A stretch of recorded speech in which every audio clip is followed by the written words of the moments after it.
भारतीय राज्य उत्तराखंड में गिरिराज हिमालय की केदार नामक चोटी पर स्थित देश के 12 ज्योतिर्लिंगों में से एक सर्वोच्च केदारेश्वर ज्योतिर्लिंग का मंदिर है। संपूर्ण क्षेत्र को केदारनाथ धाम के नाम से जाना जाता है।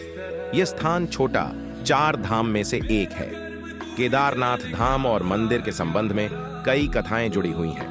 आओ जानते हैं इस संबंध में 10 रहस्यमयी जानकारी। नंबर 1, एल शिवलिंग उत्पत्ति का रहस्य।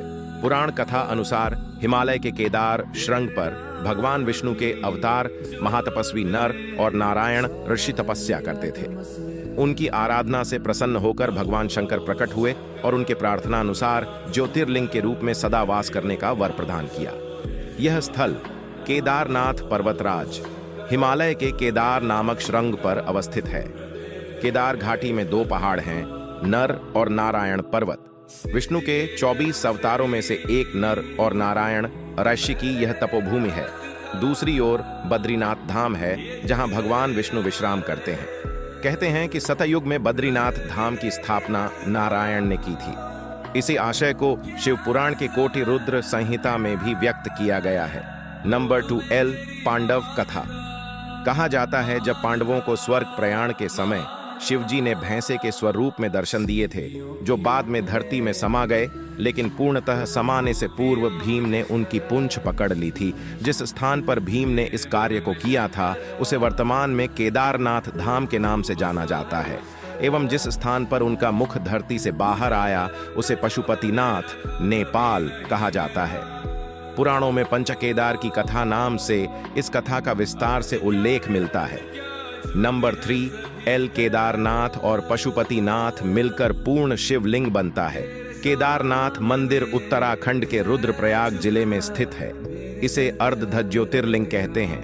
नेपाल के पशुपतिनाथ मंदिर को मिलाकर यह पूर्ण होता है। यहाँ स्थित स्वयंभू शिवलिंग अति प्राचीन है।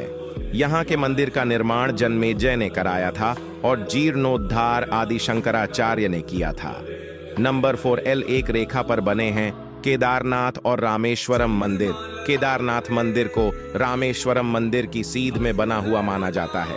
उक्त दोनों मंदिरों के बीच में कालेश्वर तेलंगाना, श्रीकालाहस्ती मंदिर आंध्रा, एकम्बरेश्वर मंदिर तमिलनाडु, अरुणाचल मंदिर तमिलनाडु, तिल्ली नटराज मंदिर चिदम्बरम और रामेश्वरम तमिलनाडु आता है।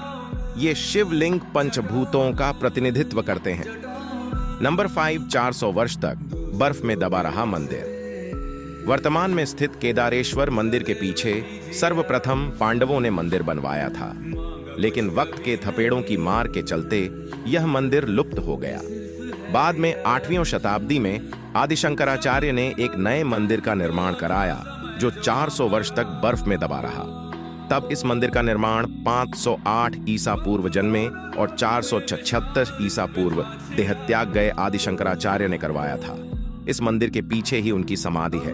इसका गर्भगृह अपेक्षाकृत प्राचीन है, जिसे 80वीं शताब्दी के लगभग का माना जाता है। पहले 10वीं सदी में मालवा के राजा भोज द्वारा और फिर 13वीं सदी में मंदिर का जीर्णोद्धार किया गया। 400 सालों तक कैसे बर्फ में दबा रहा केदारनाथ का मंदिर, और जब बर्फ से बाहर निकला तो पूर्णतः सुरक्षित था।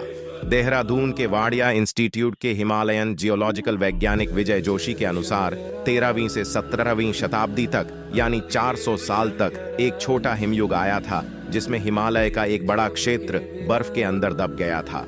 उसमें यह मंदिर क्षेत्र भी था। वैज्ञानिकों के अनुसार मंदिर की दीवार और पत्थरों पर आज भी इसके निशान देखे जा सकते हैं। नंबर 6, माह तक नहीं बुझता है दीपक। दीपावली महापर्व के दूसरे दिन के दिन शीत ऋतु में मंदिर के द्वार बंद कर दिए जाते हैं। 6 माह तक मंदिर के अंदर दीपक जलता रहता है। पुरोहित सम्मान पट बंद कर भगवान के विग्रह एवं दंडी को 6 माह तक पहाड़ के नीचे ऊखी मठ में ले जाते हैं। 6 माह बाद मई माह में केदारनाथ के कपाट खुलते हैं, तब उत्तराखंड की यात्रा आरंभ होती है। 6 माह मंदिर और उसके आसपास कोई नहीं रहता है, लेकिन आश्चर्य की बात कि 6 माह तक दीपक भी जलता रहता और निरंतर पूजा भी होती रहती है। कपाट खुलने के बाद यह भी आश्चर्य का विषय है कि वैसी की वैसी ही साफ सफाई मिलती है जैसी कि छोड़कर गए थे। नंबर 7, लुप्त हो जाएगा केदारनाथ। पुराणों की भविष्यवाणी के अनुसार इस समूचे क्षेत्र के तीर्थ लुप्त हो जाएंगे।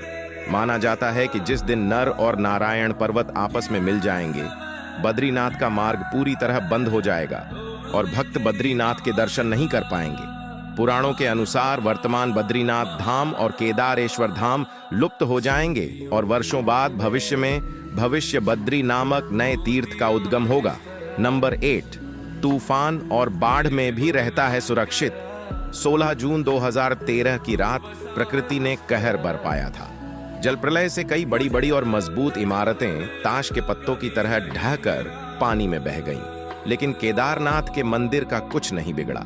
आश्चर्य तो तब हुआ जब पीछे पहाड़ी से पानी के बहाव में लुढ़कती हुई विशालकाय चट्टान आई और अचानक वह मंदिर के पीछे ही रुक गई। उस चट्टान के रुकने से बाढ़ का जल 2 भागों में विभक्त हो गया और मंदिर कहीं ज्यादा सुरक्षित हो गया। इस प्रलय में लगभग 10,000 लोगों की मौत हो गई थी। नंबर 9 कैसे बना होगा? यह मंदिर अभी भी रहस्य बरकरार। यह मंदिर कटवा पत्थरों के भूरे रंग के विशाल और मजबूत शिलाखंडों को जोड़कर बनाया गया है। 6 फुट ऊंचे चबूतरे पर खड़े 85 फुट ऊंचे, 187 फुट लंबे और 80 फुट चौड़े मंदिर की दीवारें 12 फुट मोटी हैं। यह आश्चर्य ही है कि इतने भारी पत्थरों को इतनी ऊंचाई पर लाकर व तराश कर कैसे मंदिर की शक्ल दी गई होगी। खासकर यह विशालकाय छत कैसे खंभों पर रखी गई। पत्थरों को एक दूसरे में जोड़ने के लिए इंटरलॉकिंग तकनीक का इस्तेमाल किया गया है। नंबर 10, निरंतर बदलती रहती है यहाँ की प्रकृति। केदारनाथ धाम में एक तरफ करीब 22,000 फुट ऊंचा केदार, दूसरी तरफ 21,600 फुट ऊंचा खर्चकुंड और तीसरी तरफ 22,700 फुट ऊंचा भरतकुंड का पहाड़। न सिर्फ 3 पहाड़ बल्कि 5 नदियों का संगम भी है यहाँ। मंदाकिनी, मधुगंगा, क्षीरगंगा, सरस्वती और स्वर्ण गौरी। इन नदियों में अलकनंदा की सहायक मंदाकिनी आज भी मौजूद है। इसी के किनारे है केदारेश्वर धाम। यहाँ सर्दियों में भारी बर्फ और बारिश में जबरदस्त पानी रहता है। यहाँ कब बादल फट जाए और कब बाढ़ आ जाए कोई नहीं जानता।